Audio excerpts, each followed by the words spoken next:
সুপ্রিয় দর্শক মণ্ডলী, ইসলামী স্থাপত্যকলা বাংলার মসজিদ অনুষ্ঠানের তরফ থেকে আপনাদের জানাই আন্তরিক শুভেচ্ছা। এই অনুষ্ঠানের মাধ্যমে আমরা ঐতিহ্যবাহী মসজিদের পরিচিতি তুলে ধরার চেষ্টা করি। আজকে আমরা তুলে ধরব বড় ভাট মসজিদের পরিচিতি। ঢাকা শহরের লালবাগে এই মসজিদের অবস্থান। বড় ভাট নাম নিয়ে কিছু তথ্য রয়েছে, যেমন অনেকের মতে এই ভাট শব্দটি এসছে জোয়ার ভাটা থেকে, আবার অনেকের মতে এই ভাট শব্দটি একটি বংশীয় পদবী। অনেক সময় দেখা যায় অনেক মানুষের নামের পরে ভাট লেখা থাকে। আবার ভাট শব্দটি আর অন্যদের মতে এই এলাকায় সেই ৩৫০ বছর আগে একদল গায়ক ছিল, তারা গান করতেন।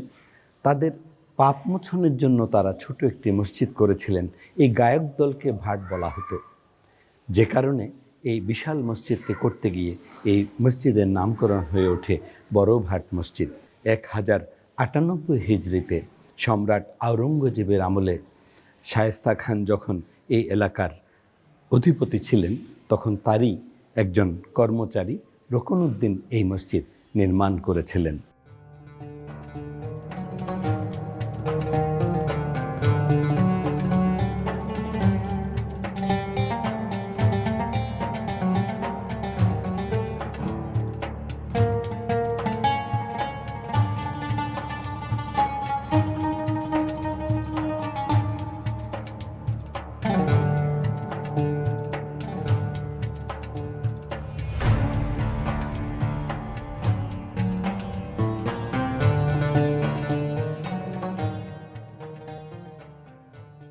বড় ভাট মসজিদের মূল নামাজ ঘর।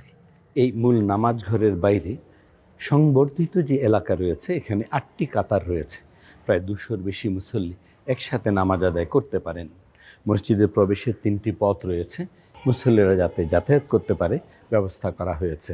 এই অংশটুকুতে তেমন কোনো চাকচিক্য নেই বা স্থাপত্য নকশা নেই, কিন্তু মসজিদের এই সংবর্ধিত অংশটিতে মুসল্লিরা অনায়াসে নামাজ আদায় করতে পারেন। মুসল্লি সংকুলান না হওয়ায় এই সংবর্ধিত অংশটুকু করা হয়েছে।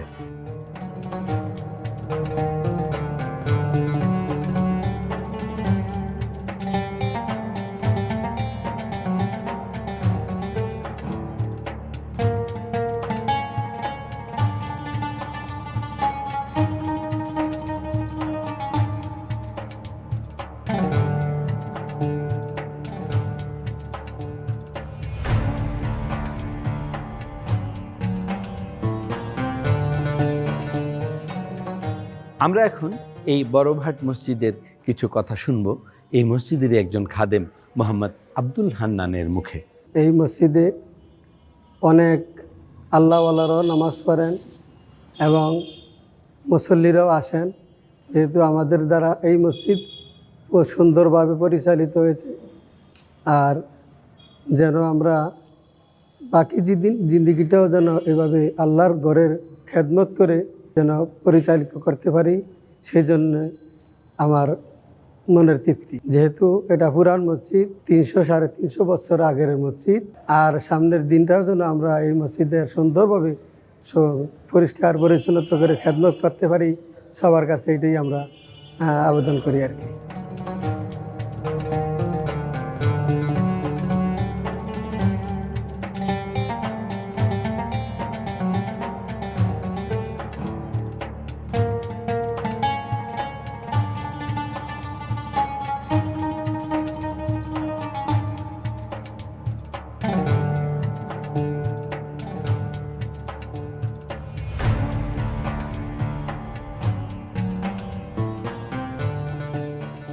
বড় ভাট মসজিদে প্রবেশের 3টি পথ রয়েছে।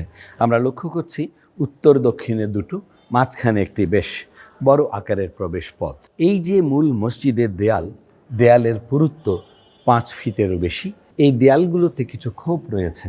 অনেক মসজিদে আমরা এগুলো লক্ষ্য করেছি। এখানে পবিত্র কোরআন শরীফ রাখা হয়, যাতে মুসল্লিরা নামাজ আদায় করতে আসলে নামাজের আগে বা পরে পবিত্র কোরআন তেলাওয়াত করতে পারেন।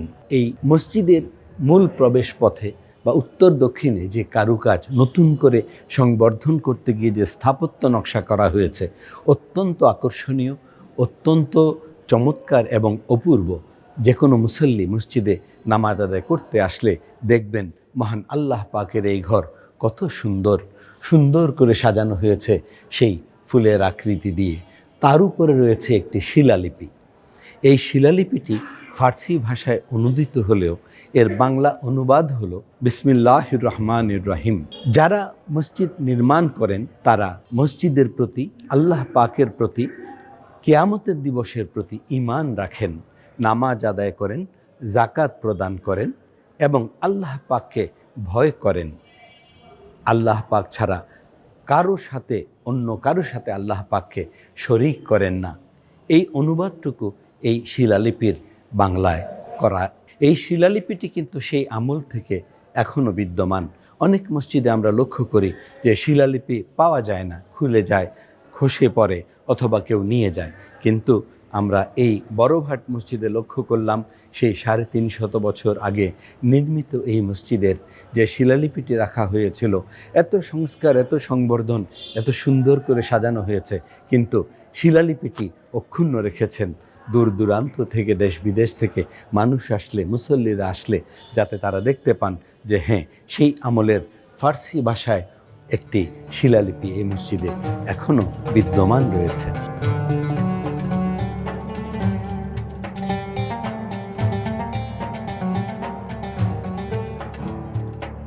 আমরা এখন এই বড়ভাট মসজিদের উন্নয়ন এবং কার্যক্রম সম্পর্কে শুনব এই মসজিদেরই যুগ্ম সাধারণ সম্পাদক জনাব নূর মোহাম্মদের মুখে। আমি আল্লাহর অশেষ মেহরবানিতে দীর্ঘ 40 বছর যাবৎ এই মসজিদের সাথে জড়িত আছি, মসজিদের খেদমত করে যাচ্ছি। এটি একটি ঐতিহ্যবাহী মসজিদ। বাদশাহ আওরঙ্গজেবের আমলে ওনার কর্মচারী নকুরউদ্দিন 1688 খ্রিস্টাব্দে মসজিদ নির্মাণ করেন। নির্মাণের পরে এই মসজিদ যাবৎ আল্লাহর রহমতে চলতেছে। মসজিদের কার্যক্রম 5 ওয়াক্ত নামাজ, জুম্মার নামাজ নিয়মিত আদায় হচ্ছে। আমাদের পূর্ববর্তী প্রজন্ম এই মসজিদকে রক্ষা করার জন্য অক্লান্ত পরিশ্রম করে আজকে এই পর্যায়ে এই মসজিদে এই অবস্থা। আগে এই অবস্থা ছিল না। পরিকল্পনা আছে মসজিদে আরও কীভাবে উন্নতি করা যায়। এই মসজিদে জুম্মা নামাজের সময় প্রায় 2000 মুসল্লি নামাজ পড়েন এবং অক্ত নামাজে প্রায় 4 থেকে 500 মুসল্লি অক্ত নামাজ আদায় করেন। কীভাবে মসজিদের এই ঐতিহ্যকে ধরে রাখা যায়, পাশাপাশি মসজিদের উন্নয়ন কল্পে আমরা যথাসাধ্য চেষ্টা করে যাচ্ছি। আমরা আশা করব আগামী প্রজন্ম যারা আসবেন তারা এই ঐতিহ্যকে ধারণ করে এই মসজিদের উন্নয়নের প্রতি লক্ষ্য রাখবে।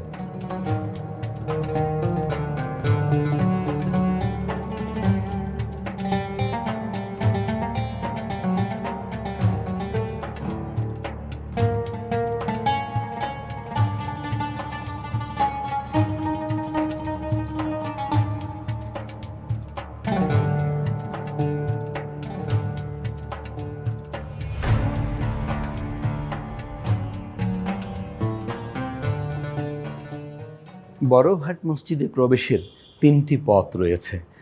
মাঝখানের পথ দিয়ে আমরা মূল নামাজ ঘরে প্রবেশ করলাম। 2 কাতার বিশিষ্ট এই মসজিদ 40 জনের মতো মুসল্লি একসাথে নামাজ আদায় করতে পারেন। আজ থেকে 350 বছর আগে এই যথেষ্ট ছিল। আশেপাশে খোলা জায়গা ছিল। এই 40 জন মুসল্লি দিয়ে গড়া মসজিদ এখন হাজারখানেক মুসল্লি একসাথে নামাজ আদায় করেন সামগ্রিকভাবে। আমরা লক্ষ্য করেছি এই 3 গম্বুজ বিশিষ্ট মসজিদের 3টি গম্বুজ রয়েছে। আমরা এখন মাঝখানের গম্বুজের ঠিক নিচে রয়েছি। স্থাপত্য নকশা যদি আমরা বর্ণনা করতে যাই, মাঝখানের গম্বুজের ঠিক নিচে খুব করে স্থাপত্য নকশা করা হয়েছে।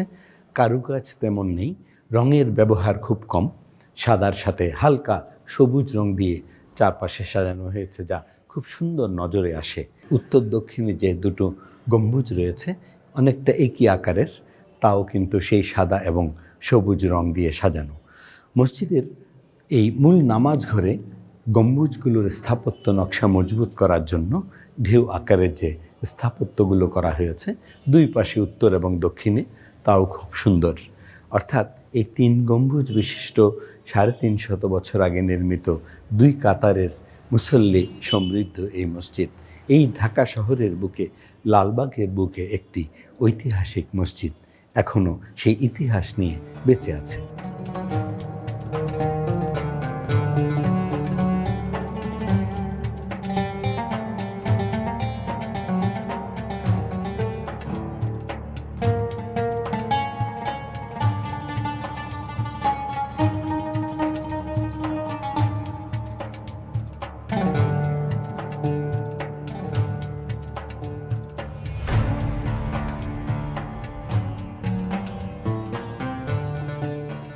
আমরা এখন এই বড়ভাট মসজিদের ইতিকথা, বর্তমান অবস্থা, ভবিষ্যৎ কার্যক্রম সম্পর্কে কিছু তথ্য শুনব এই মসজিদেরই শ্রদ্ধেয় সাধারণ সম্পাদক জনাব মোহাম্মদ রেজাউল করিমের কাছে। আমাদের এই মসজিদটি অনেক পুরাতন, শায়েস্তা খান আমলের। আমরা ছোটোকাল থেকে মোটামুটি এটাকে দেখে আসছি। প্রাচীন এবং ঐতিহ্যবাহী মসজিদ হিসাবে এটার একটা সুনামও আছে। এখানে প্রচুর মানুষজন জুমার নামাজের সময় হয়, জায়গা টাকা দেওয়া অসম্ভব হয়ে পড়ে। তারপর আমাদের সাধ্যমতো আমরা যতটুকু সম্ভব চেষ্টা করি গুছিয়ে গেছে রাখার জন্য। আর মসজিদের পুরাতন বিল্ডিংটা আমাদের এখনও শায়েস্তা খান আমলের স্ট্রাকচারের উপরে নির্মিত। আর বাকি অংশটা আমরা সাধারণত চেষ্টা করছি যে নতুন নকশা অনুযায়ী কিছু করার জন্য, যাতে মুসল্লিদের জায়গা সংকুলন হয়, সেই হিসাবে আমরা চেষ্টা করে যাচ্ছি। মসজিদের জামাতের পাশাপাশি অন্যান্য ধর্মীয় অনুষ্ঠানগুলো আমরা নিয়মিত পালন করি, যেমন শবে বরাত, শবে কদর, রমজান। এগুলো আমাদের মুসল্লিদের চাহিদা অনুসারে আমরা করে যাচ্ছি।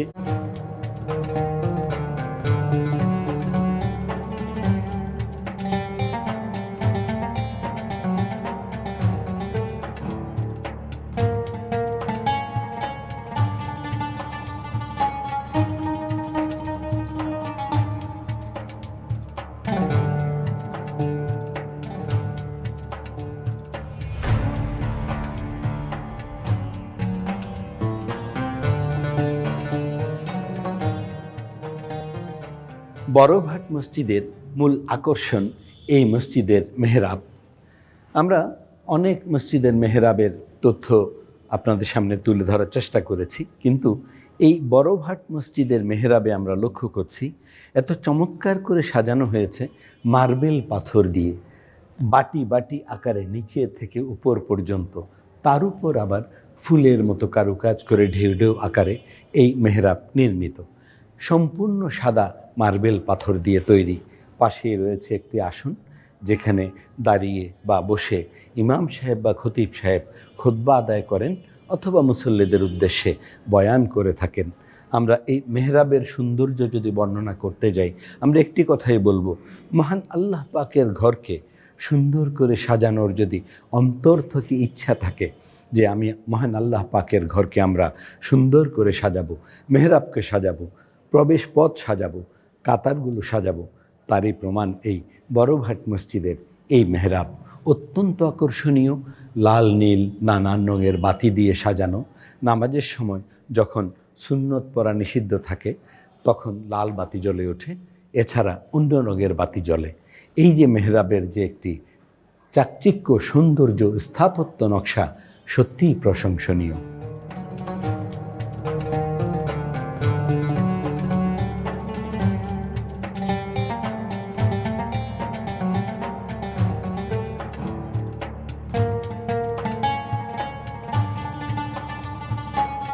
আমরা এখন এই বড়ভাট মসজিদের শ্রদ্ধেয় মুয়াজ্জিন হাফেজ মোহাম্মদ ইমাম হোসেনের মুখে পবিত্র কোরআন শরীফের একটি সূরার তেলাওয়াত শুনব। আউযু বিল্লাহি মিনাশ শাইতানির রাজীম। বিসমিল্লাহির রহমানির রহিম। لا يتخذ المؤمنون الكافرين أولياء من دون المؤمنين ومن يفعل ذلك فليس من الله في شيء إلا أن تتقوا منهم تقاه ويحذركم الله نفسه وإلى الله المصير. قل إن تخفوا ما في صدوركم أو تبدوه يعلمه الله ويعلم ما في السماوات وما في الأرض والله على كل شيء قدير. صدق الله العلي العظيم. আপনারা যারা আপনাদের নিজ নিজ এলাকার স্থাপত্য সৌন্দর্য সমৃদ্ধ মসজিদের পরিচিতি তুলে ধরতে চান, তারা আমাদের কাছে ইমেল পাঠাতে পারেন। আমাদের কাছে ইমেল পাঠানোর ইমেল আইডি producerbanglaramasjid@gmail.com। পাশেই একটি আজান ঘর রয়েছে, সেই আমলের কিন্তু। সেই আজান ঘরেই তখন আজান দেয়া হতো, মাইকের ব্যবস্থা ছিল না। এই আজান শুনে মুসল্লিরা মসজিদে নামাজ আদায় করতে আসতেন। দুঃখের বিষয় হলো, এই মসজিদের 3টি যে গম্বুজ রয়েছে, ঐতিহাসিক এই মসজিদ, এটি দূর থেকে নজরে আসে না। আমরা আশা করব এই ধরনের ঐতিহাসিক যে মসজিদগুলো রয়েছে, সেই মসজিদগুলো যেন ইতিহাস সমৃদ্ধ হয়ে যুগ যুগ ধরে বেঁচে থাকতে পারে, সেই সুযোগটুকু রাখা। আমরা আশা করব এই বড়ভাট মসজিদেও হয়তোবা কোনো দিন এই গম্বুজগুলো এবং মসজিদের সৌন্দর্য দূর দূরান্ত থেকে, দেশ বিদেশ থেকে মানুষ এসে অবলোকন করবেন, মহান আল্লাহ পাকের ঘরে ইবাদত করবেন, নামাজ আদায় করবেন। এই প্রত্যাশা রেখে আজকের মতো আমরা শেষ করছি বড়ভাট মসজিদের পরিচিতি। আগামীতে দেখা হবে মহান আল্লাহ পাকের ঘর অন্য কোনো মসজিদের পরিচিতি নিয়ে।